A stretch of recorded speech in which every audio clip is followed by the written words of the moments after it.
Thank you, Councillor. Any further questions on this theme? No. Blackpool response to the measles outbreak. Councillor Galley. Sorry. Oh, sorry. Should have said. Okay. I'll say it again. Blackpool's response to the measles outbreak. No. Families vulnerable support. Councillor Michelle Scott. Thank you, Mr. Mayor. I note in this part of the report the support that's been given to people again to claim pension credit. We've heard this before under Councillor Brooks' report. But what actions will this council be taking to mitigate the cruel decision by the government to remove the winter fuel payment from thousands of vulnerable residents in Blackpool, specifically for those who don't qualify for pension credit, because they're a couple of pounds over the threshold, and that is far more common than I think people realise. Thank you, Mr. Mayor.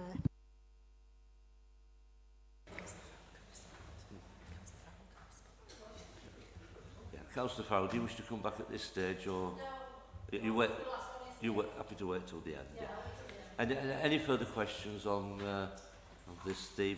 Any general questions on council? Yes, Councillor Mitchell. Thank you, Mr. Mayor. Last week, 750 prisoners were released early with plans for 2,700 more in October, with 3 prisons within a 30-mile radius. With the belief of cheap accommodation, many of these could be heading to Blackpool. What are we doing about housing for people that come here, and is anything planned to support the infrastructure that is already stretched?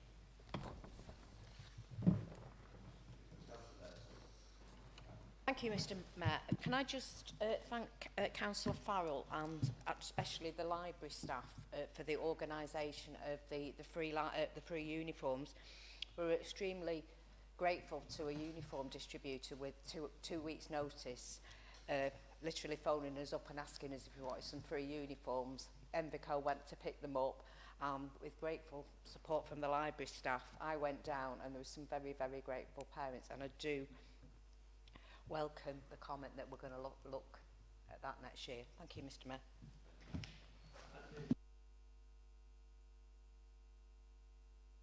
Okay, Councillor Farrell.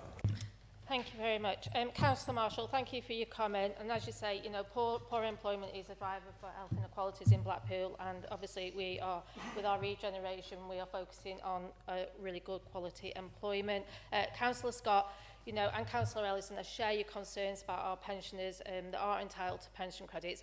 I'm going to respond in the debate that we're having later about the winter fuel allowance. So rather than repeat myself, then now I'll respond at that point, if that's okay. Councillor Mitchell, prison leavers.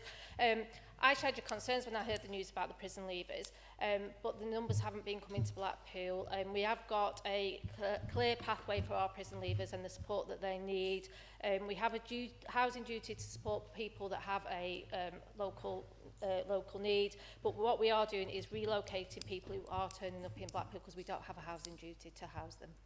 Okay. And Councillor Bankson, thank you for your kind comments.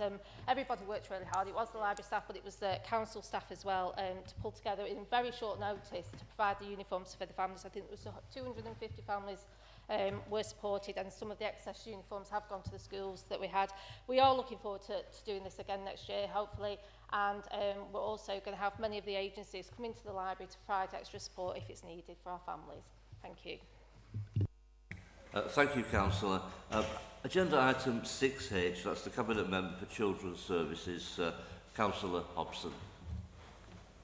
Thank you, Mr Mayor. Happy to present my report and take any questions. Before I do, though, Councillor Sloman, Warren Lodge, again, that was not on my radar at all. I'm assuming because the CQC inspect that kind of falls in the adult world. However, I will have the Director of Children's Services get back to you on that and just double check that. As a general point, though, that's quite an acute problem for your constituent. All I would say is you don't have to save these up for council. If you email any of the cabinet members on stuff like this, we can get the ball rolling for you sort of sooner rather than later. But I'm happy to present my report, Mr Mayor. Thank you, Councillor. The first item, family hubs. Yes, Councillor Webb. Thank you, Mayor. It's not so much a question, but it's more just praise really for the Blackpool Family Hubs, which recently celebrated their first anniversary.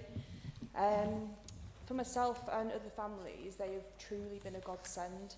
We've got free services all across the town, and they're able to provide everything from baby sensory, which I take Killian to regularly, and he absolutely loves, art and music classes, to vital mental health drop-ins that they have, the talking therapies that they have available, as well as the baby weighing clinics and the infant feeding advice and support through the Henry team, which I don't know how many people are aware of Henry, but from the very beginning till they're old enough to not need any sort of support, things with breastfeeding, formula feeding. I recently did a solids workshop with them at one of the family hubs, and they're truly an amazing resource that we have there. Also want to say that the staff and the volunteers who run the activities and the workshops have been absolutely fantastic, and they often go above and beyond with connecting and supporting families. The parent panels, the sip and shares that we have given parents an opportunity to help develop and shape some of the activities and the workshops that are offered. And we should just be incredibly proud that we have the family hubs and the services that they provide in the town, all across the town, everywhere. And it's not even in just the hubs, we have them in, some of them in the libraries, we have it at Leighton Methodists, they're all over. But no, we should be incredibly proud, and I hope we can celebrate more anniversaries to come. Thank you, Councillor. Family hubs, any other questions? Investment in safeguarding, foster caring, no. And the lifting of the statutory direction from the Department of Education. Any comments on that? So,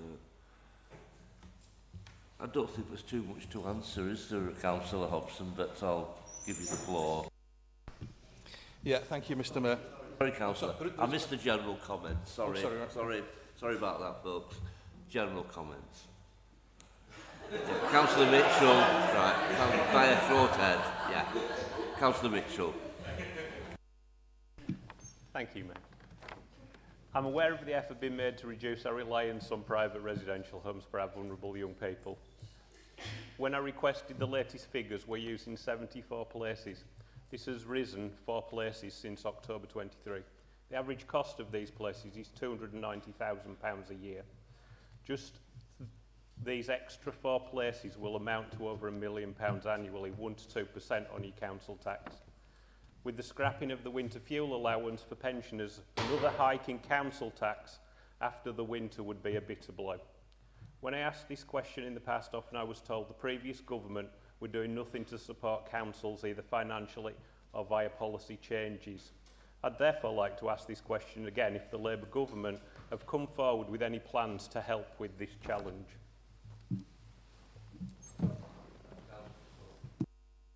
Thank you. It's general comment, really. Thank you for your response to what I raised with Councillor Brooks. I am aware, I have gone through safeguarding, I've gone through several council officers. I'm hitting a brick wall quite literally because it's going through pins, and until it's gone through pins, there's no enforcement action anybody can take. And again, I reiterate, I'm absolutely horrified that CQC have not been out in 3 years to inspect this service. That's absolutely appalling. And the other thing is just to keep a weather eye on why we would all celebrate every child that gets to go home or into a foster care placement from residential placement. That's wonderful. But we also need to keep a weather eye on those figures, because we can send 4 children out from foster placements, reduce our numbers and bring 1 child in that's £16,000 a week, and that's negated financially. So we need to keep a weather eye on that. Thank you, Mr. Mayor. Any further general questions? Right, a little bit more to answer there, Councillor. Thank you, Mr. Mayor. So, Councillor Webb, thank you for the feedback on that. All of the feedback I've had on family hubs has been universally excellent. I mean, the range of stuff that goes on in those hubs is just incredible. And if any councillors do want a kind of tour of any of the hubs, just send me a line and I can arrange that for you. So thank you. Councillor Mitchell, 74 children in residential, Our kind of grand plan around the finances this year was to start working on the 71, I think it was initially, or 72, and get that down.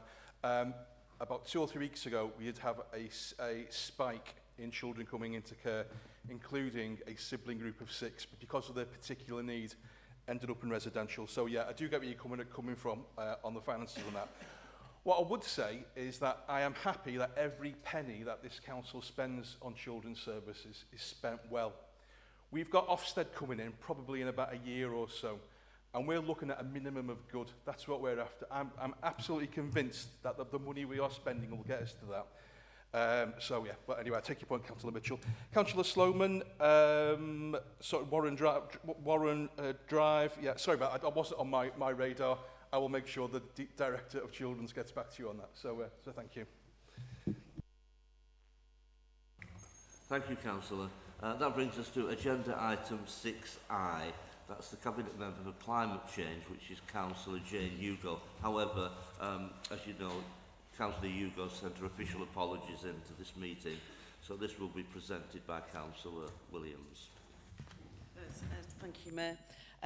Yes, I did just want to highlight, and I'm sure we'd all agree with Councillor Hugo in the huge achievement for Carlton Creme and the inspection, and pass on our congratulations to them. I will do my very best to answer questions and can always obviously provide you with a written response as required. Thank you. Thank you, Councillor. The first theme, funding our future climate projects from the Shared Prosperity Fund. Any questions on that? Parks and the green environment. Councillor Mitchell. Thank you, Mr Mayor. It's great to see that £200,000 has been invested in Blackpool's young people by replacing and repairing 3 of the town's parks. Can I be reassured that the council will maintain, clean and repair all the parks? I was told when I first became a councillor that all parks are regularly checked and repaired, yet I have repeatedly requested repairs be completed at Watson Road Park and nothing so far has been done, along with many others, I'm told. Friends groups are often being left to pay for equipment, but even then, they're struggling to actually get the work done. Thank you. Yes, Councillor Benson. Just want to comment on the Green Flag Awards and congratulate members if they have a Green Flag park in their area. We're all very precious about our parks, aren't we? Myself and Councillor Boughton are active members of our Friends group, and I think without their contribution, those parks won't be as good as they are. Like I say, me and Councillor Boughton, just a bit of an advertisement. We very much just lost our gaining our green flag. Second biggest park, Kingscote in Blackpool. The point I'm trying to make is, I've been down to the park today and we've had some volunteers from Adult Social Care and the Princess Trust on the park today, sprucing it up, cleaning it up, litter picking, painting. So hopefully next year there will be a lot more chance of us winning that award. Thank you, Mr Mayor.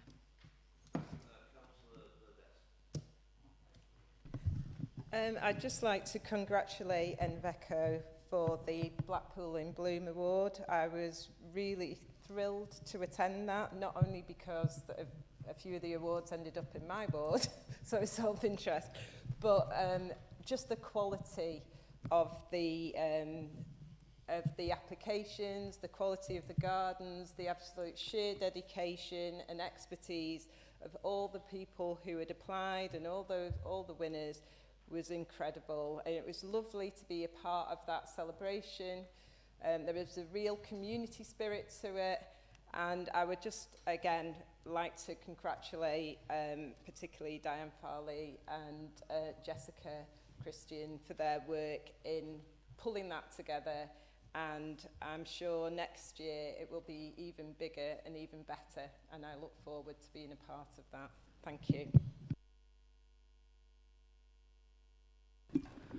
Thank you, Mr Mayor. I just wanted to highlight some of the consultations and collaborations we've got going on at the minute. Stanley Park has got a master plan coming forward that's going to be going out to people. We've got the current suspension of fishing on the lake after wildlife concerns last year. And I think it's great that we're actually actively engaging with these friends groups. I know I meet with the Friends of Stanley Park and the new Friends of Martin Mere and Lawson's Field group. So just wanted to highlight that we are trying to protect and improve these green spaces, and the work is going on, listening to the communities. So that was all. Thank you.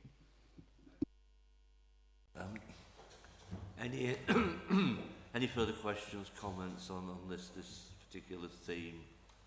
No. Carlton Cemetery and crematorium inspection. No. Any general questions, comments? Councillor Sloman. Thank you, Mr Mayor. You'll be pleased to know there are no questions, just compliments. Last year, I addressed Council about the bench plaque initiative initiated by the Good Grief Trust, asking that members bought plaques to place in their wards. I personally and the Trust were absolutely overwhelmed by your generous response. And as a result of your generosity, I am proud to say that some 80 plaques have been placed across the town, complementing the 20 placed over the Blackpool Teaching Hospital's properties and those placed at Carlton Crematorium. It's far more than I would ever have envisaged, and as I have always maintained, if each plaque only reaches one person, we've made a massive difference. Envico have been amazing, placing the plaques across the town on our behalf, reporting on one case that a member of the public was actually scanning a QR code as the plaque was being placed. Two quick thank yous as well for former Mayor Gillian Campbell. Thank you so much for lending me support in your mayoral year.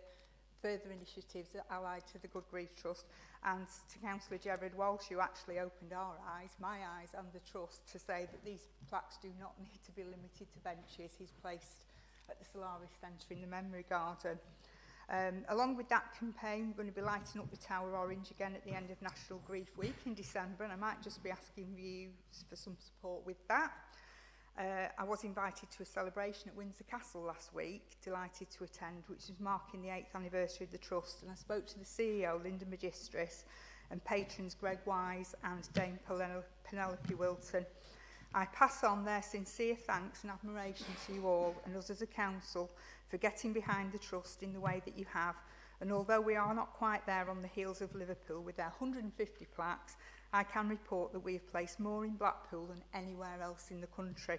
And moving on slightly from that, because it's about a life event, I'm sure that some people in this room will be aware of the huge configuration of the reporting and registering deaths and referrals to the coroners that were implemented on September the 9th. This has been a huge piece of work for both the hospital and our life event services. And I've witnessed at close hands the effort, the passion and determination of our registration services and our coroner's services and the staff at Carlton Crematorium to get this right for our families. And I commend the work undertaken by all concerned. And again, a huge thank you for me for what you did with the plaques. Thank you. Any further general questions? Councillor. Yeah. Councillor Mitchell, disappointing that your friends group don't feel supported because, you know, as we've heard, and anecdotally, that's not the impression that I get. I suppose echoing a bit what Councillor Hobson has said, get in contact with Councillor Hugo if that's a response. If you've got those concerns, let us know and we can try and work through that and find out what the issue is. Yes, Green Flag, our volunteers are amazing in the parks and, you know, obviously on the beach and across the town. And, you know, I think it should be an aim for all of our parks to work towards that status. Councillor Badess, the awards, Blackpool in Bloom. Yeah, it was great, and I'll just mention here that Claremont actually had 5 winners this year. So it is real community spirit. Diane and Jess have done an amazing job, and you know, it was they were very brave taking that on from Dame Elaine and to continue with that, and they have done a really good job there, and you know, I'm sure we all support it, you know, as wide as possible. Stanley Park, the draft master plan. Yes, great. You know, something that we really need to get on with and to continue to support our friends group. Councillor Sloman, First part, yes, a great project, and really pleased that it has had the reach for the reasons that you have said, and we will obviously, second part, pass on those thanks that you made. Thank you. Councillor. This brings us to, let me see, item 6J, that's the Combined Fire Authority report of the representatives. I believe Councillor Jackson, you'll be presenting the report. Thank you, Mr. Mayor. As you'll see from the report, it goes back quite a bit to February. So I'm hoping you're not going to ask me a load of questions about what happened in February, March, etc. But I can always find the answers if you have questions for me. One of the things, and I think Councillor Baker would agree with me, and yeah, Councillor Hugo would as well, that being on the Fire Authority is a privilege. And the work that they do is absolutely incredible. And we're very privileged in Lancashire and Blackpool and Blackburn to have the fire authority that we have. We hear rumours about other fire authorities throughout the country of things that are going wrong, and I can assure you that none of those things are happening in Lancashire Combined Fire Authority. So that's good. We had a meeting on Monday of this week, which I can remember some of that. And one of the things that was happening on Monday was that Justin, and I've forgotten his surname, that's ridiculous, we just get used to calling officers by the first name. But Justin, who's been with us for quite a while now, is finishing his term of office with us in Lancashire and is retiring, as I understand it. He's been a great officer, and one of our other officers is going to be promoted, John Charters. He will be the new chief who started in December. I'd like also to mention that whilst they deal with fires and road safety, I've now become the road safety champion again, which was something I introduced several years back. And but one of the other things that we do outside of fires is the Prince's Trust. And the Prince's Trust has schemes in Blackpool, and there's nearly one every couple of months, a scheme where children and young people, not when I say children, young people who've gone through difficulties, had hard lives, had to face all sorts of issues in their life, come on the Prince's Trust. And it's the fire brigade from Lancashire that helps to promote that work that goes on in Blackpool. And I know Councillor Benson and Councillor Boughton were the benefits of the last team who did a remarkable job at the Leighton Library, creating a garden next in the library area for the people there to use. And that happens throughout the whole of the town. So every team does a community job, and I would like you all to know about that. And I would encourage anybody who's involved in the schools to take advantage of the training that the Fire Authority does for children in the primary, junior and primary schools about road safety. So if there are any questions, I'll try and answer them. If I can take them away and bring you the answers. Before I invite questions, comments, Councillor Baker, did you wish to speak as well? In presentation of the report, that is. Yeah, thank you, Mayor. Yeah, all I just want to do is really give you a little bit of information, a bit make awareness, really. We had a presentation from a junior fire officer during the meeting on Monday, and a big part of the presentation was about e-bikes and e-scooters with lithium-ion batteries. There was some information on vehicle fires. 21.1% of vehicle fires are actually e-scooters, and 43.7% are cars. That amounts to basically 2/3 of all vehicle fires. I don't know how many actual fires there are. That's one figure I haven't got, I'm sorry, but 2/3 of vehicle fires are actually scooters, bikes, and cars. So you can, all the heavy goods vehicles and all that, you know, public service vehicles that have got battery electric driven are in a minority really. One of the big problems is many fires are in the home, and they're caused by people overcharging their batteries, putting them on during the night when they go to bed, and the battery gets to 100% charged, and it's still trying to take more. And this causes fires in the middle of the night. One of the other things is vehicles, the vehicles being modified to produce greater speeds.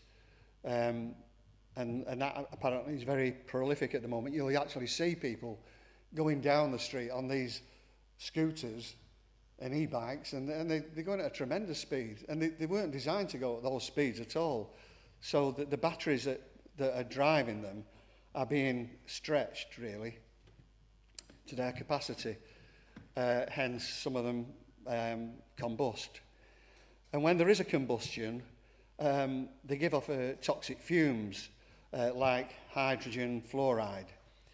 Now, unfortunately, when this is mixed with water, when the fire authority come along and start trying to put the fire out, hydrofluoric acid can be formed, and which is another problem for them and increases the dangers to these fire officers and any people in the vicinity. So I'd just like to echo what Fred has just said, Councillor Jackson, about how lucky we are and to be well served by the combined fire authority. Thank you.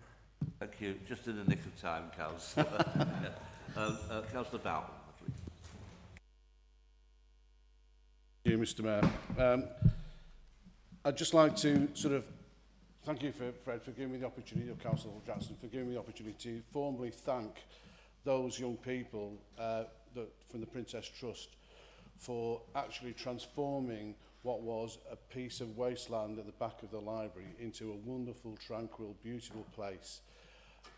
They did this in June from a plan that was literally on the proverbial back of a cigarette packet.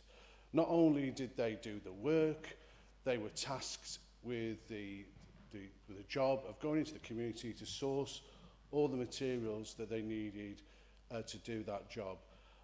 So, you know, from the local businesses, and a special thank you should go to Inveco for providing topsoil and other bits of materials that they used. But they did this in June.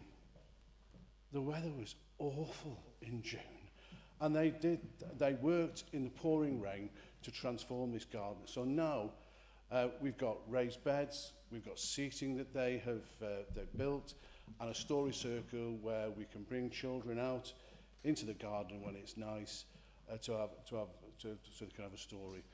Our libraries are fantastically well used, and it's it's a credit to our service, that the amount of work that goes in there.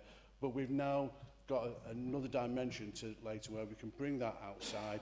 We've got plans for the future. You know, we need to raise a bit of money to get them all together, but we'll try and get there.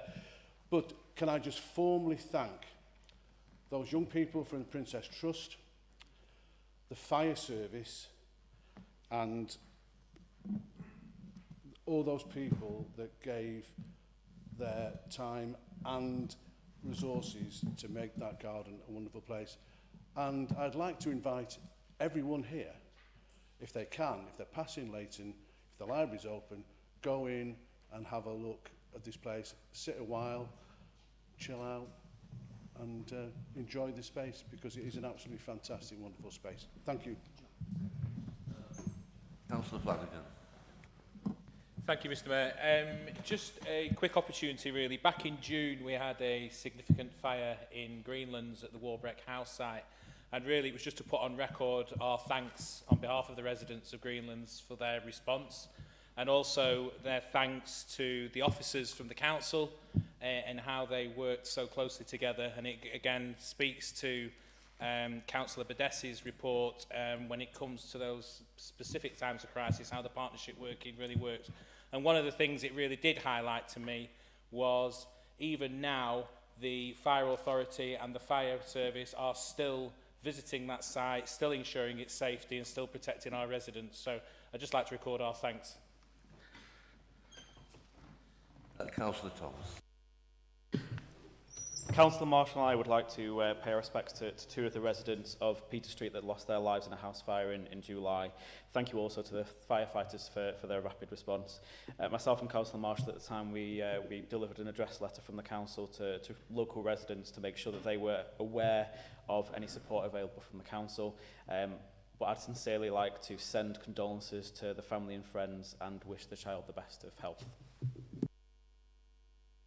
Have we got any other comments? Yeah, Councillor Sloman. Sorry, it's just reiterating what Councillor Thomas has said. I was slightly on the other side of that fire, obviously working up at the hospital, and I saw the absolute human carnage and toll that fire took on people. Those guys that run into those houses, buildings, whatever, running into the face of danger, not knowing what they're going to face on the other side, I absolutely applaud them. And I also applaud the way that the council has responded. Our council has responded to support those families. Those two children are still critically ill. God help us if we find ourselves in that situation, and just thank you that we have people that will go in there and lift us all up. Thank you.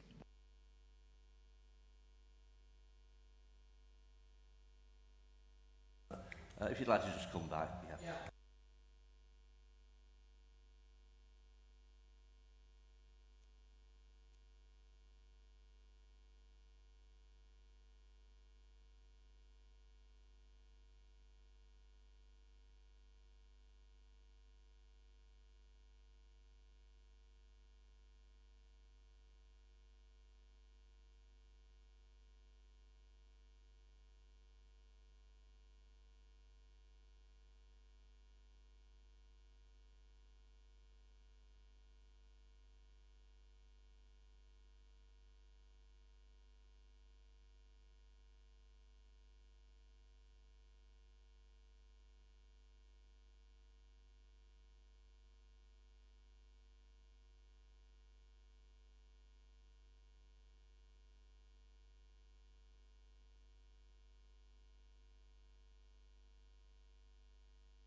And the man was fined $7,500 for failing to comply with the above articles of the fire safety order, and also ordered to pay $23,120 to the Lancashire Fire Service Rescue. So these people are dealt with, and dealt with very seriously, and they do a fantastic job of finding out who is to blame when these arson attacks happen. Thank you to everybody for your thanks to the Fire Authority. Thank you, Councillor Jackson, for that. I had at the start penciled in quarter to 8 for the suggestion of a comfort break. It's now just gone 8:15. So can I propose a 15-minute comfort break? Are we happy with that? General, no one objecting. Okay, if you come back just after past. Thank you.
think we're all suitably refreshed.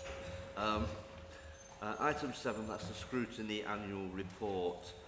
Councillor Galley to move.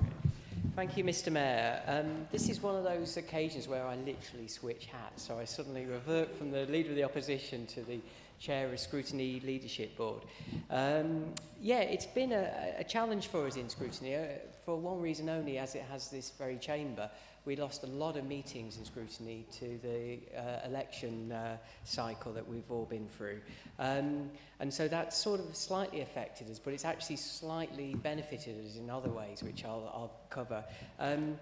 The first thing I wanted to do, though, was thank our chairs. Councillor Flanagan, Councillor Critchley, Councillor Carmel, and our newest chair, Councillor Thomas, who I think you've done brilliantly in terms of the way you were parachuted in to take on a committee that had already started to find its feet, and then added your own values and sort of emphasis on the key areas that you wanted to. And I think that's been really important, Mr. Mayor, that the way Scrutiny has started to evolve in each of those 4 different committees. They are culturally all very different. Naturally, they cover different subjects, but the personalities of all of the members have lent a lot to that process. And that's really important as they develop a culture that is going to deal with some of the challenges that we face. Adults, for example, with the ICB, children's with the financial monitoring types of issues that we're seeing. So credit to them for their great work in allowing that to happen. And the reason why I referenced earlier, Mr. Mayor, why it was perhaps a benefit, why we've had benefit-wise we've had this delay, is that we were pressured with resource and so forth at certain points. And that's now been rectified, which will allow us to start to do some of the task and finish work that I know some of the members are really keen to get underway with. So the time hasn't been wasted, and we're ready to go. In terms of the Scrutiny Leadership Board, Mr. Mayor, we did quite a lot of work around performance and separated that back into the committees themselves. It made no sense to me that a committee that was separate from those scrutiny committees was independently reviewing performance. It needed to go to the committees. And we've been starting to do a lot of work behind the scenes with the complaints process as well, to try and identify ways we can streamline that better, and again send that back to each relevant committee to work on.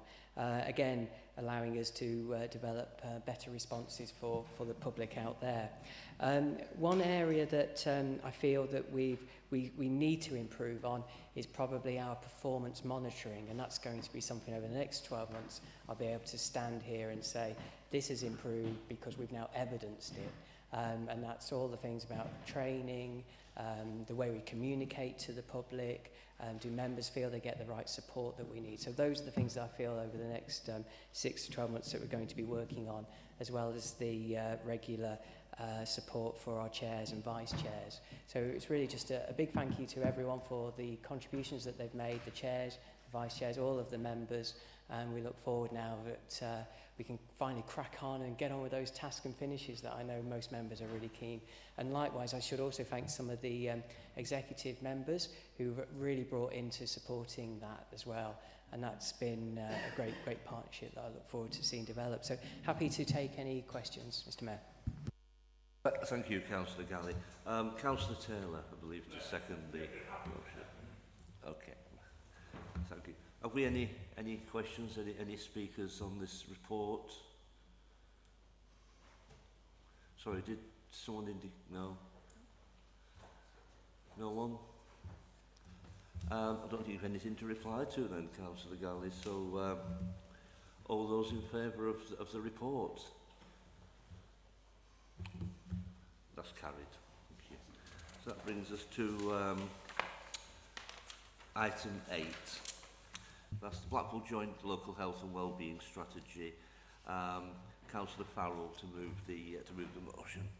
Thank you, Mr. Mayor. Before I do present the strategy to Council, I do want to put on record my thanks as Chair of the Health and Wellbeing Board to to the previous councillor, Tony Wowan. Obviously, he's not here and he stepped down for his own reasons from the council. He was a very valued member of the board, and I really appreciated his input to the board. So thank you, if we can put that on record. I'm happy to present the strategy and take any questions. Thank you. Councillor Williams to second. Yes, happy to second. Thank you. Anyone wishing to speak on the report? Councillor Mrs Scott. Thank you, Mr Mayor. It's a really good report. It's aspirational and it's positive, but it is a joint strategy. So how can we be confident that this strategy can be delivered and the outcomes achieved when so much relies on external partners, which is outside of our control, and a lot of it lies with the Integrated Care Board? Thank you, Mr Mayor. Yeah. Anyone else wishing to speak? No. Councillor Farrell, is there anything to?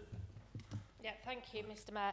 As you know, you used to sit on the Health and Wellbeing Board. It is a partnership approach. We have gone out to consultation and we have dealt with those consultations and made amendments to the strategy. There is good attendance. Sometimes it's quite poor, and I have been sending letters out and saying you must attend. The trust is attending as well, so that's really valuable to us. But we will keep the attendance up and working in partnership, and there is that will to do that. Thank you. Right then, we have the report in front of us. All those in favour of the report? Thank you. That's carried. That brings us to item 9, constitutional changes. Councillor Williams to move the motion. Thank you, Mayor. Yeah, I'm happy to move the report. Just, I think, touch upon the Code of Governance that came obviously as a recommendation from audit. That's about streamlining, I think going from 16 themes to 7, make it user-friendly and no substantial changes there. The updated Officer Code of Conduct, I think that has led to being very open and transparent around involvement with police and criminal investigations. That's really explicit, which I think is needed within the Code of Conduct. The new tech scrutiny title, self-explanatory, and confirm monitoring officer appointment. We did agree, I think back in February, that we would review. So it's fortunately Lorraine hasn't changed her mind, and yeah, that's the report. Happy to recommend. Thank you. Councillor Taylor.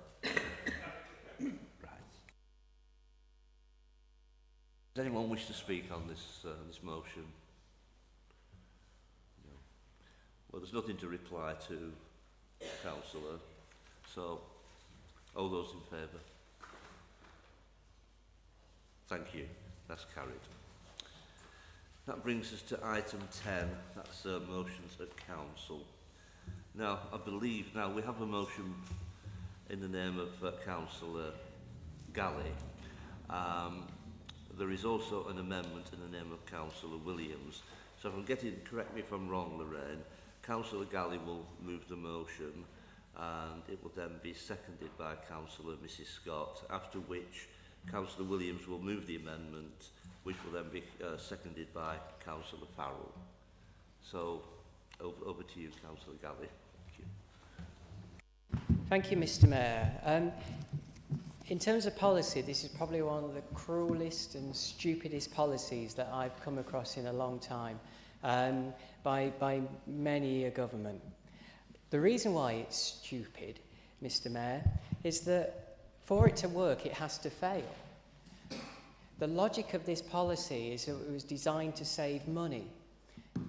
But for that to happen, the number crunchers would have worked out and assumed that people, those 800,000 people, were never going to claim the pension credit.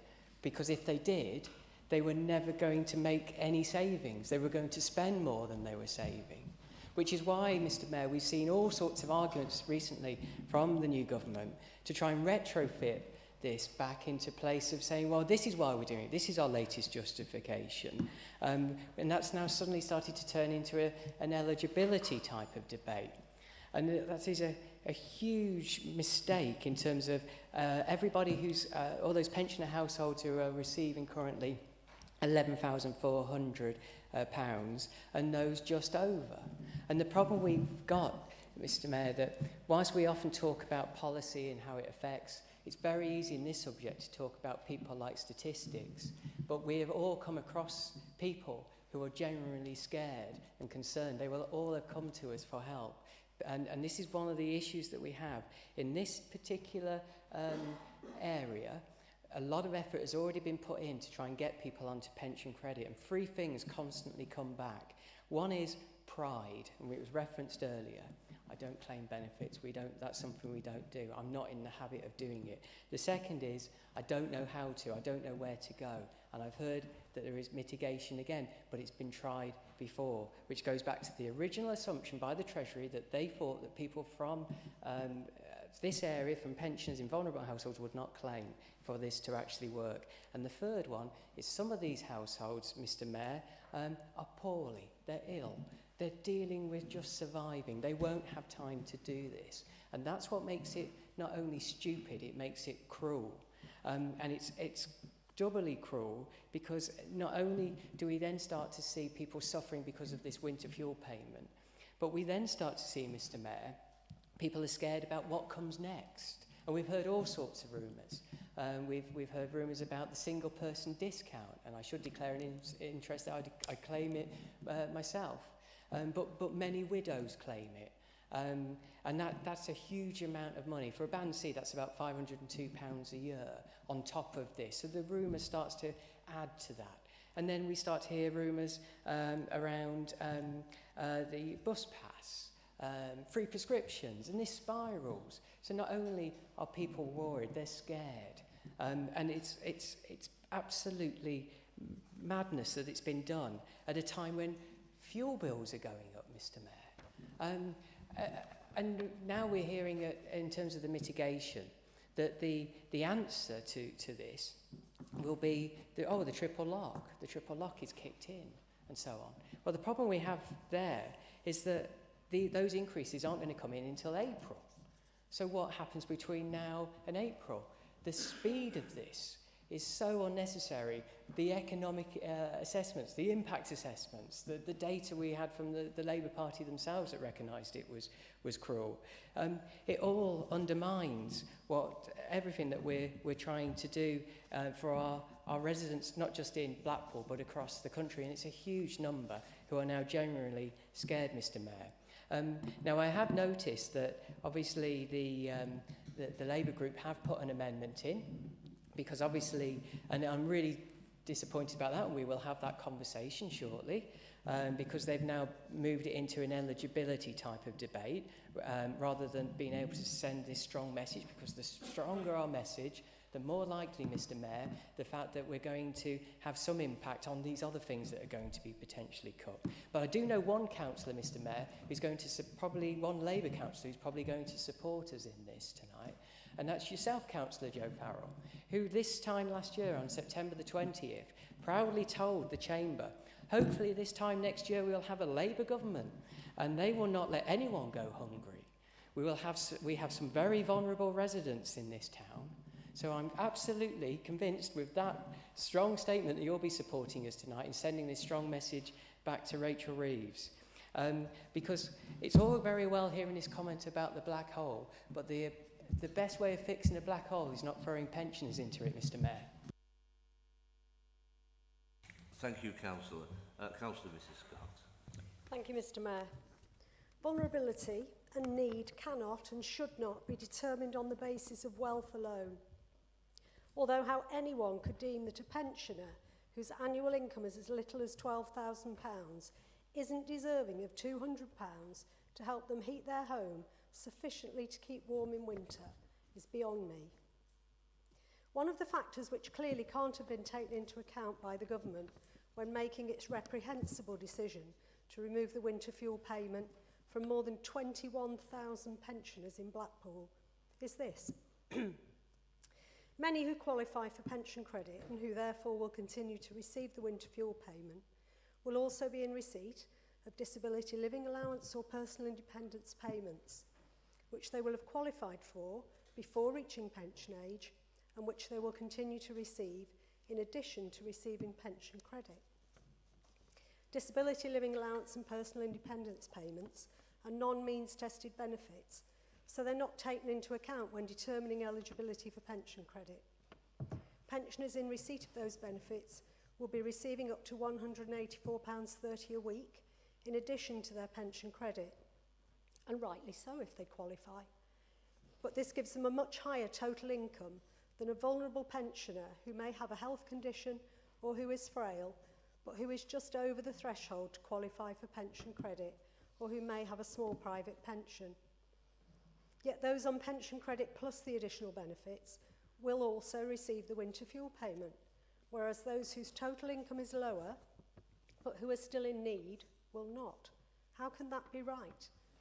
The government couldn't be bothered to carry out an impact assessment before implementing their decision.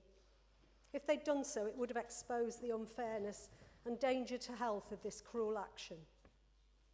This heartless decision by the government, based purely on eligibility for a specific benefit, has created an unacceptable inequity which will have a detrimental impact on our older population and which must be addressed. The simplest way to do so would be for it to be reinstated as a universal benefit, or perhaps on an opt-out basis for those who feel they don't need it. I wholeheartedly support and second this motion in its entirety. Thank you, Mr. Mayor. Thank you, Councillor. I believe now it's Councillor Williams to move the amendment. Thank you, Mayor. I move the amendment. The outgoing Conservative government wrecked the economy and destroyed public services in the country. They did leave a 22 billion black hole in the public finances. As a country, we face a real financial crisis. Winter fuel allowance could not continue as the only non-means tested benefit. It is poorly targeted in terms of getting money to those most in need. And of course, 1.3 million households in England and Wales will continue to receive up to £300 in winter fuel payments. The proportion of pensioners in absolute poverty is forecast to fall, while the proportion of those of working age is forecast to rise, especially for those with children. Handing over cash to the likes of Rod Stewart and Tony Blair makes no sense when the country is strapped for cash, and it is families, especially those with children, who are most likely to be in freezing homes this winter. But of course, we do understand that there are lots of people in Blackpool who are entitled to pension credit who are not claiming, and they need to be supported to claim. We also understand that there are people who are just above the limit, and they are very worried about this winter. And that is why we brought this amendment, to help allay those concerns amidst the political noise, to make sure that everyone knows what support is available for vulnerable households this winter. That includes the Extended Warm Homes Plan, so anyone struggling to keep warm can apply for a one-off payment through this council. Household Support Fund is being extended for the next 6 months because it is a lifeline for people who are struggling with the cost of living. And of course, the government's commitment to the triple lock on pensions means 12 million pensioners will see their state pension increase by around £400. The only solution to get bills down and greater energy independence is the government's mission for clean, homegrown power, and the plans to protect bill payers, including by reforming the regulator to make it a strong consumer champion, working to make charges fairer. These are sustainable solutions to fuel poverty for all. The dire inheritance from the Conservative government means that more people of every age are living in poverty now than 14 years ago. We will work to ensure that everyone in our town who needs support gets it. I move. Thank you, Councillor. Councillor Farrell to second. Thank you, Mr. Mayor. I just want to take this opportunity to provide information on the support that is available for our residents. I share some of your concerns, you know, with people that will not claim pension credits, but there is support out there. So as it's already been stated, letters have already gone out to our pensioners a few weeks ago who we know are entitled to pension credits, and we do urge them to apply. because as Councillor Brooks said, it is a gateway to other benefits. Again, Councillor Williams has said the Household Support Fund is available. We're just waiting the guidance for that. We have a cost of living helpline available, and I can share the number with you. We've got a dedicated cost of living page on the council website, lots of advice and links available, including help with other household bills, including water, broadband and TV licence. We've got the discretionary support scheme for emergency food, gas and electric. We've got our customer first team doing outreach into our libraries. We've also got the Eco Hub at Palatine Library, providing free advice and support to keep warm and save on energy costs. We've got Cosy Homes in Lancashire. There are many schemes available, including Blackpool's affordable warmth team, who are training frontline workers across the town to ensure staff know how to signpost, so there's no wrong front door in Blackpool. The Warm and Healthy Homes project, in partnership with CADA and caseworkers, are available to help residents to save money and stay warm at home. We've also got, you know, on the website, there's details about food offers in the town. We've got the community grocery, we've got his profession with a mobile pantry, we've got a big food truck. We're obviously helping families with our free school breakfast scheme. We've also, you know, there's learning to cook on a budget courses in communities. We recently had one in Ingthorpe, which was really successful, on how to use slow cookers, and our residents got slow cookers to take home with them, and they're across the town. We've already discussed the active into autumn events commencing week of the 7th, going out into our communities, and also then the showcase event at the Winter Gardens. We've got social prescribers in some of our GP practices across the town, providing advice and support for our pensioners and also our vulnerable residents. We've got health checks and flu and COVID vaccinations on the outreach bus to ensure our residents stay healthy during the winter. And I have to declare an interest because I do proudly sit on this board, but the Volunteer Centre has a befriending team who are supporting people struggling with loneliness and isolation in various locations across town. But lots of community groups across the town are supporting our residents. In Ingthorpe, we support a warm welcome space for our residents, and we've been doing that for, this will be the 3rd winter that we've done that, and it continues throughout the year because it's proved so valuable. And then we've got Blackpool Together, which is bringing together community groups, the volunteer and faith sectors. Over 300 people are on the mailing list, and approximately 50 to 80 people attend the quarterly meetings, including myself and the Director of Public Health. This month's meeting is dedicated to winter planning, as it always is at this time of year, ensuring that all people know what is available, but also it's about listening to our communities and what else can be done to support our residents in Blackpool. During previous rounds of the Household Support Fund, we have been able to provide grants to community groups to provide support in the heart of their communities, and we are hoping that we can continue to do that with the guidance comes through. We will be working hard with our amazing community, faith and third sector partners across our communities to support us residents as we always have done. I second reserve the right to reply. It's now open to general debate on the amendments. Yes, Councillor Walsh. Thank you, Chair. Currently, there's 880,000 people who are eligible for pension credits, and they're not taking up that claim. You've mentioned that information will be sent out to pensioners of Blackpool. Can I ask, if that's the case, then how quickly will this data become apparent to ourselves? Because currently, they would have to fill in a 22-page questionnaire claim form with 243 questions on it. There are many people, when I got involved in local politics, and you'd go to Ibberson Court and you look at a lot of elderly people, and you went to local libraries, a lot of elderly people don't have access to the internet. This was a big claim by Labour people. They used to say, we're going to give out these laptops out to vulnerable people. How are you going to ensure that this claim form is filled in by those people who do not have access to the internet? Thank you. Councillor Campbell. Thank you, Mr. Mayor. I promised I wasn't going to speak because I've been doing it for 13 and a half years and I didn't have to do it tonight. But I'm going to, Councillor Walsh just raised a valuable question there. And a quick Google tells you that if you want to apply for pension credit and you don't want to fill out a lengthy form, there is a telephone number that you can call. It's an 0800 number, so it's free.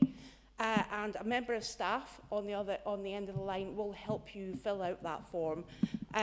You can apply for pension credit up to 4 months before you reach the state pension age, and any time after.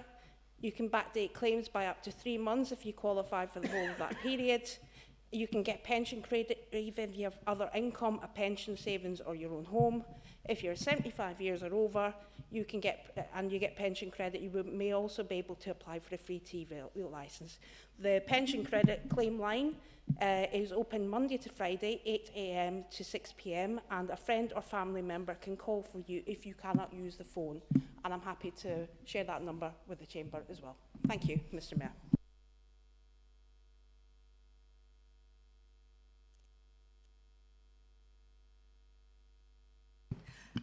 Just a general question really, do we actually have confidence that the DWP have the capacity within their systems and personnel who are largely still working at home to be able to turn around this influx potentially of quite a few thousand applications for pension credit in a timely fashion, so that when awards are made, and they are currently working 6 to 12 weeks to turn it round, that winter will have come and gone and people will have perished waiting?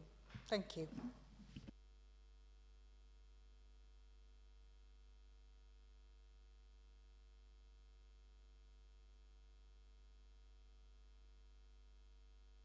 Thank you, Mr. Mayor.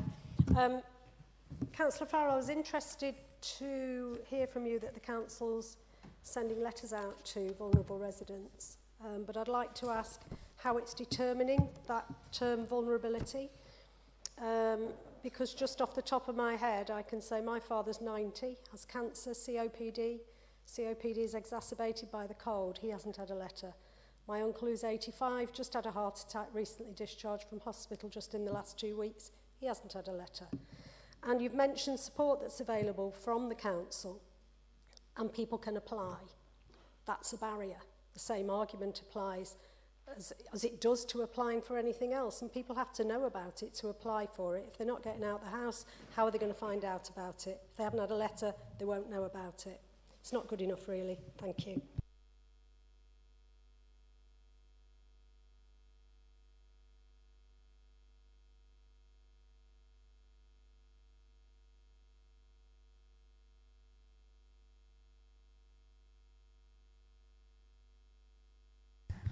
Thank you, Mr. Mayor.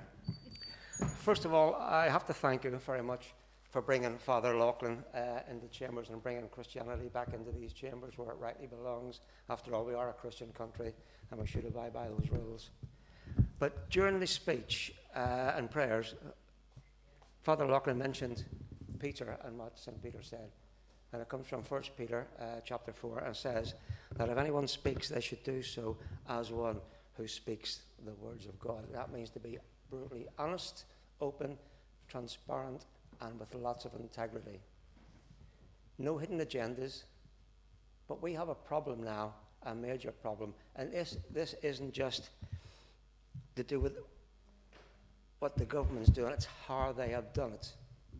For instance, Sir Keith Starmer was in the Shadow Cabinet, and he warned the Conservatives' plan to cut the fuel allowance for 10 million pensioners would increase excess deaths by at least 3,850 people. The proposal was dubbed as the single biggest attack on pensioners in over a generation in our country. Now, if he knows that these people are going to die, that has got to be tantamount to corporate murder as far as I'm concerned. It's horrendous that somebody knows that people are going to die and they're quite happy to take the money off them, but they're quite happy to give other people lots of money, like the junior doctors, 22%. The train drivers, a pay rise dated back to 22-23, another one 23-24, and they're really proposed one and give it to them for 24 to 25. All that money is going to these people just to stop them from striking. He's buying their loyalty at the price of pensioners over 3,500 have the potential to perish. So what I want to say is, please, about the black hole. We have asked for the freedom of information about the black hole. Nothing has come forward because they can't explain where it's come from. It's a made-up number. And half of that so far has gone on pay rises to the unions. And speaking of the unions, Unison, on the front page, it says the Chancellor must think again on the winter fuel cut, and states that older people who have budgeted for the allowance have had the rug pulled from under them just as winter approaches, and they're being very kind because it's a social magazine.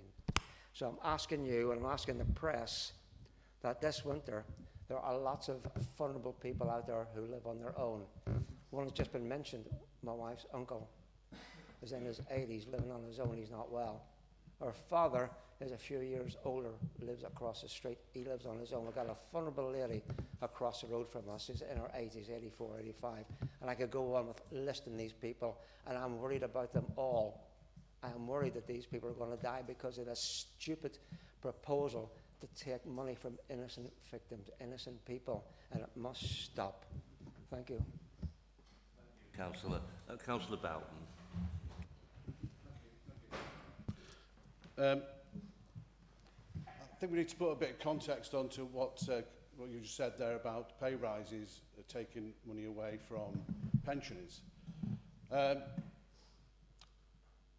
Your Transport Minister last January at a select committee, the Conservative Transport Minister, Mr Merrion, told that select committee that it would be cheaper for the Exchequer to settle the dispute than to carry it on.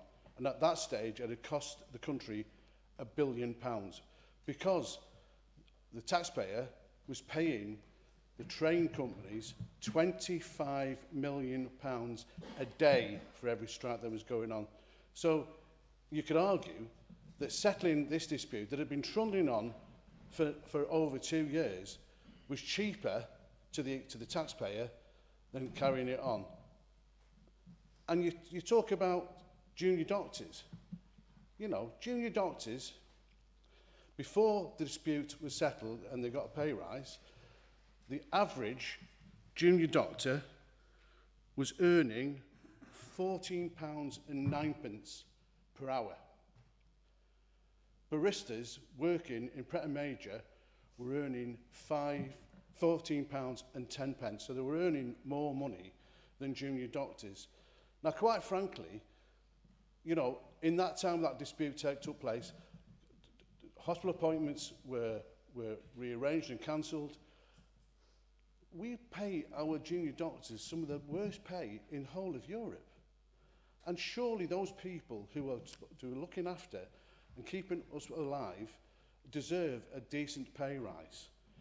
And you talk about the black hole and where it's coming from, almost on a daily basis now, we're getting told about the most senior civil servant in this country was leaked a letter that said that in the dying 6 months of the last government, there was no scrutiny of any payments that were being made, any money was being made. And I'm sure, and I hate to say this, and I hope it's not right, but it looks likely that that deficit in our country's money will grow from 22 billion pounds to an even greater amount of money. And the truth of the matter is, you've got to balance the books. You know, Councillor Galley was only alluding to the fact earlier on in this meeting that we need to keep an eye on our budgets to make sure that we don't go into a deficit situation. And that's also true with the national government. And it's, you know, it's sad that this has had to happen, but my good God. I'm afraid, Councillor, that right. the time's up. I would have been getting it next year, and I certainly don't need the money. And you can opt out already, but millionaires still take that money.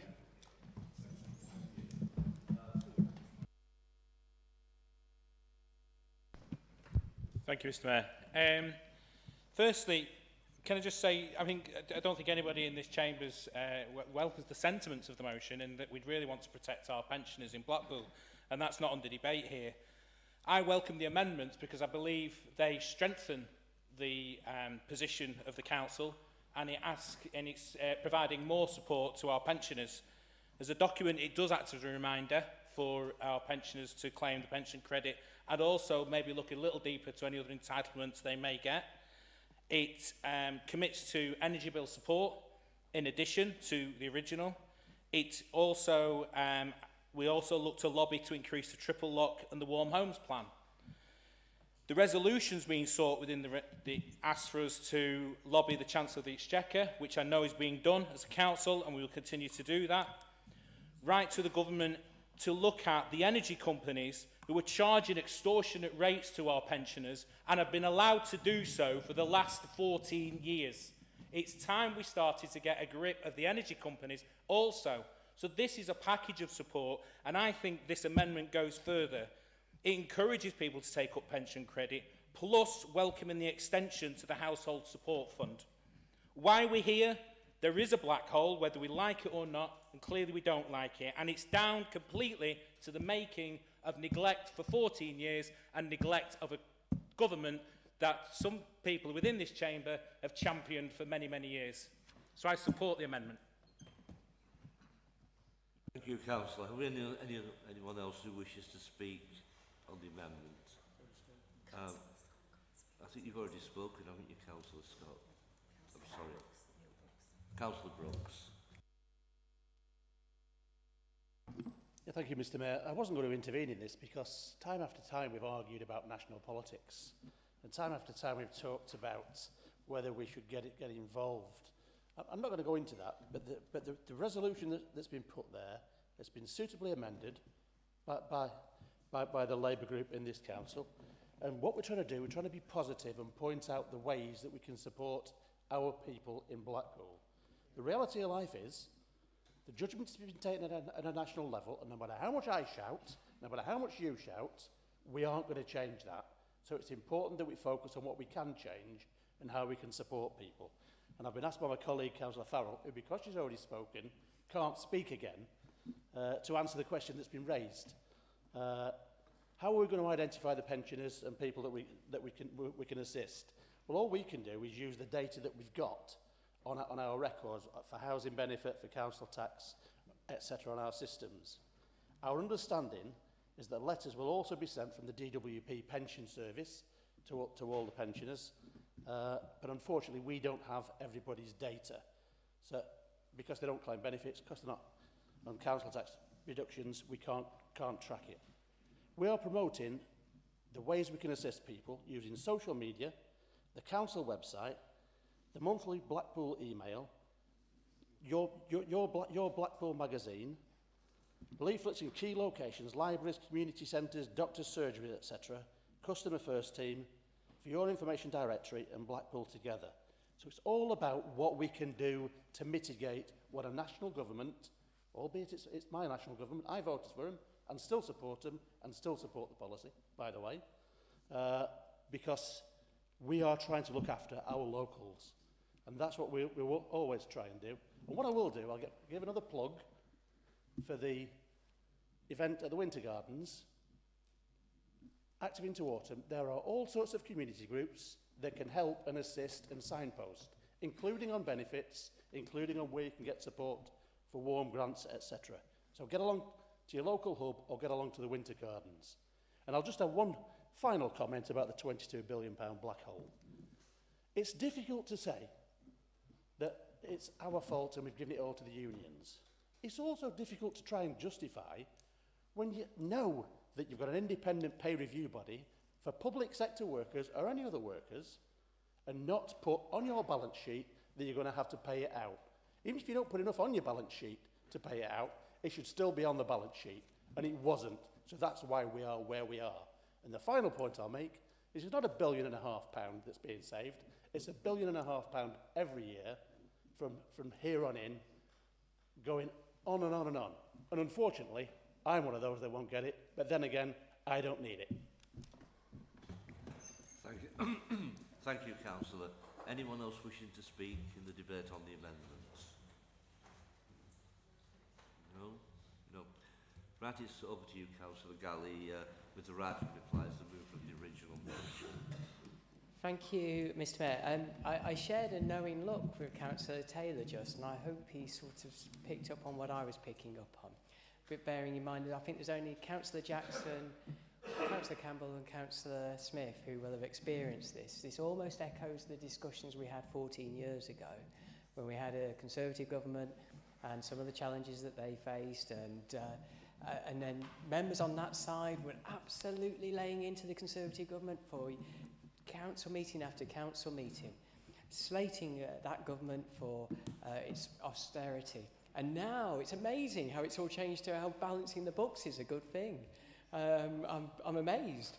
Your first chance, Mr. Mayor, to actually make a stand, to actually back up all of those words, all of those speeches that I've had to sit here and listen to over those 14 years, and you've bottled it.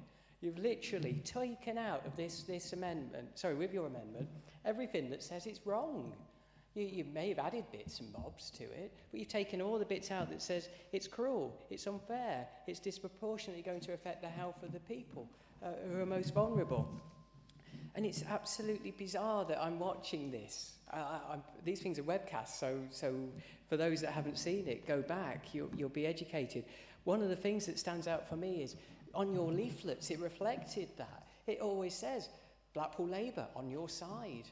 Clearly not anymore. You're going to have to take that out, because you're definitely working on the Trade Descriptions Act there. You're definitely not on our side of the residents who happen to be retired and over 11,600, or certainly below it, because you haven't answered anything as regards why this policy is right. Sending the message out in the way that I've done, it determines one key thing, is we're not going to accept it. Just as you guys didn't want to accept any of the austerity cuts that came over the last 14 years. It would have been a clear message to say, okay, you're going to do it this time, Rachel Reeves, in October the 31st, but you're not going to do it with the single person discount, the bus pass, the free prescriptions, because we're being really clear. And if the motion needed to be improved, why didn't you do one yourselves? Why did you have to wait for the Conservatives to do one before you started tinkering around the edges to tell us what you were going to do? I really am disappointed, but most of all, I choke on the hypocrisy after listening to 14 years, and now your first chance and you've blown it. So we'll be voting no, and we'll make sure that all of the residents know how you voted tonight and how you were definitely not on their side. Thank you, Thank you, Councillor. The vote is now on the amendment. Yep. Sorry? We need 5 members to agree that. 1, 2, 3, 4, 5, 6. Yes, a recorded vote.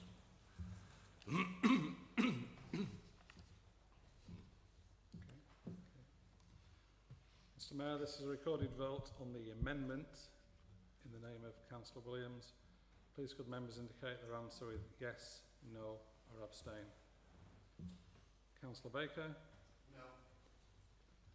Councillor Bamborough? Yes.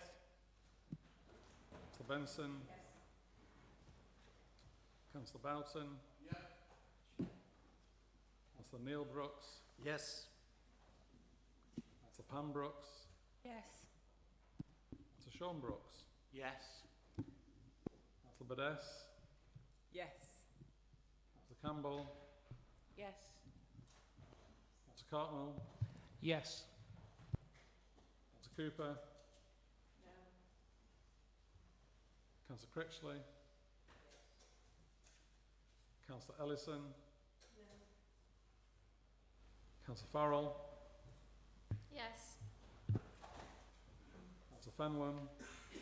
Yes. Councillor Flanagan? Yes. Councillor Gully? No. Councillor Hobson?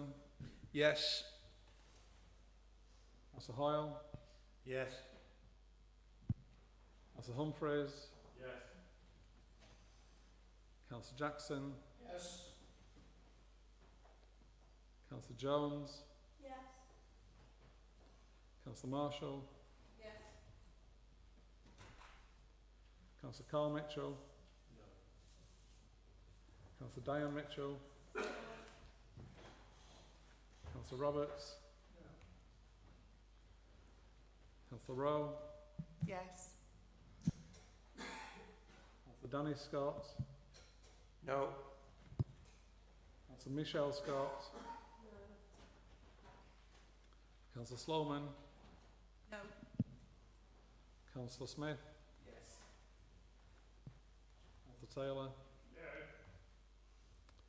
Councillor Thomas? Yes.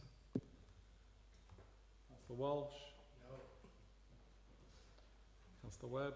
Yes. Councillor Williams? Yes. Councillor Wilshaw?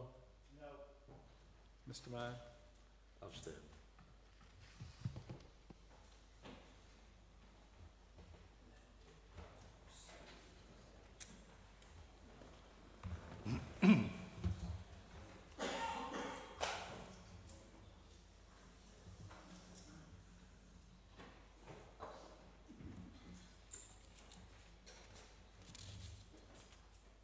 Mr Mayor, members have voted as follows, 25 for the amendment, 12 against, 1 abstention.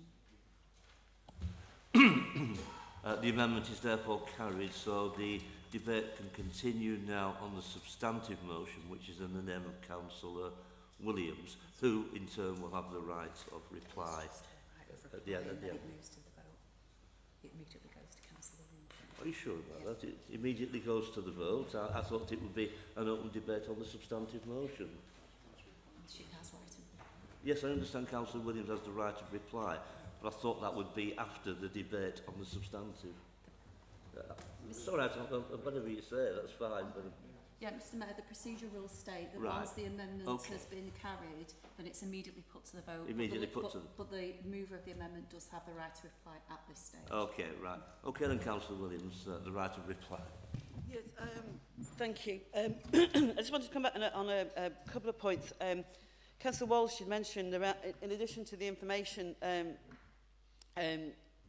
from Councillor Campbell, one of the suggestions, we haven't had the specific detail in relation to the HSF, but one of the discussions has been that, because a lot of that money has, over previous years, been utilised by small community groups, and the plan is to ensure that at all of those community groups that there is availability of that electronic laptop support and somebody there through the various schemes that Councillor Farrell has mentioned.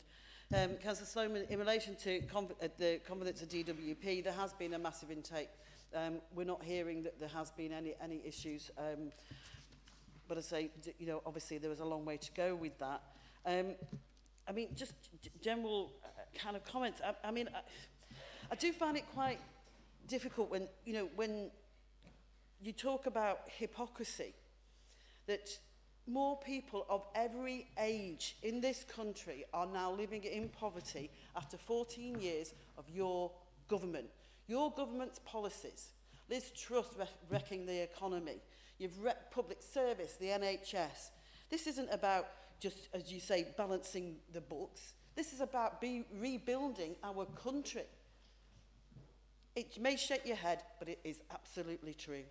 And, you know, I think Councillor Flanagan summed it really well, this motion, and I said it in my opening remarks, that this was about kind of dealing with, trying to distill all of that political noise and to make the point that people understand that there is help there is support for those that are worried, and that is our priority, and we will continue to do all that we can to support all of the vulnerable in this town.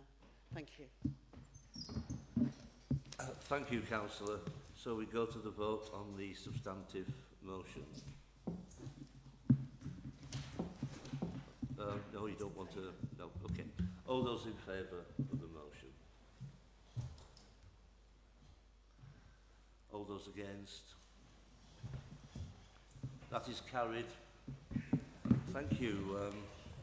20 minutes past 9. There's nothing further on the agenda.